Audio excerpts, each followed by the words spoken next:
یہ رمضان المبارک ہے وہ مہینہ جس کا لمحہ برکتوں سے بھرا ہے۔ وہ گھڑیاں جب جنت کے دروازے کھول دیے جاتے ہیں اور دوزخ کے دروازے بند کر دیے جاتے ہیں۔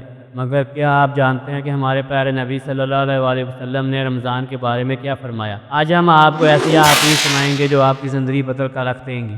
حضرت ابو ہریرہ رضی اللہ تعالیٰ عنہ سے روایت ہے، نبی کریم صلی اللہ علیہ وسلم نے فرمایا، جب رمضان آتا ہے تو جنت کے دروازے کھول دیے جاتے ہیں، جہنم کے دروازے بند کر دیے جاتے ہیں اور شیاطین کو قید کر دیا جاتا ہے۔ ذرا سوچیے کہ ایسا مہینہ جب برائیاں کم ہو جاتی ہیں، نیکیاں بڑھ جاتی ہیں، اللہ کا خاص کرم ہوتا ہے۔ ایک اور حدیث میں نبی کرم صلی اللہ علیہ وسلم نے فرمایا، جو شخص ایمان اور اجر کی نیت سے روزہ رکھے، اس کے پچھلے تمام گناہ معاف کر دیے جاتے ہیں۔ کیا ہم نے کبھی سوچا کہ ایک عام سا روزہ رکھنے سے ہمارے پچھلے سارے گناہ معاف ہو سکتے ہیں؟ رسول اکرم صلی اللہ علیہ وسلم نے فرمایا، سحری کھایا کرو کیونکہ سحری میں برکت ہے۔ یہی وجہ ہے کہ سحری چھوڑنا نہیں چاہیے، چاہے صرف ایک کھجور اور پانی ہی کیوں نہ ہو۔ اور افطار کے بارے میں نبی کریم صلی اللہ علیہ وسلم نے فرمایا، روزہ دار کے لیے دو خوشیاں ہیں، ایک افطار کے وقت اور دوسری اپنے رب سے ملاقات کے وقت۔ حضرت ابن عباس رضی اللہ تعالیٰ عنہ نے فرمایا کہ نبی کریم صلی اللہ علیہ وسلم رمضان میں سب سے زیادہ سخی ہوتے تھے۔ ذرا سوچیے، اگر ہم بھی نبی کریم صلی اللہ علیہ وسلم کی سنت پر عمل کریں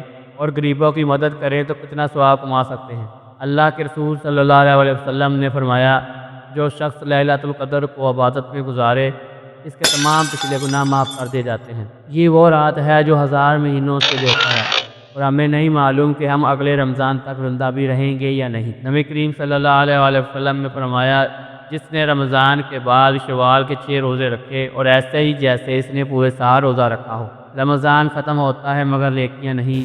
ہمیں رمضان کے بعد بھی اچھے کاموں کو جاری رکھنا چاہیے۔ یہ مہینہ ہم سے جلد رخصت ہو جائے گا، مگر اس کی برکتیں، اس کی عبادتیں اور اس کی نیکیاں ہمارے لیے ہمیشہ کا سرمایہ ہیں۔ کیا ہم اس رمضان کو ضائع کریں گے یا اس سے حقیقی فائدہ اٹھائیں گے؟ فیصلہ آپ کے ہاتھ میں ہے۔ اگر آپ کو یہ ویڈیو پسند آئی ہو تو اسے دوسروں تک ضرور پہنچائیں تاکہ سب کو نبی کریم صلی اللہ علیہ وسلم کی حدیث سے سیکھنے کا موقع ملے۔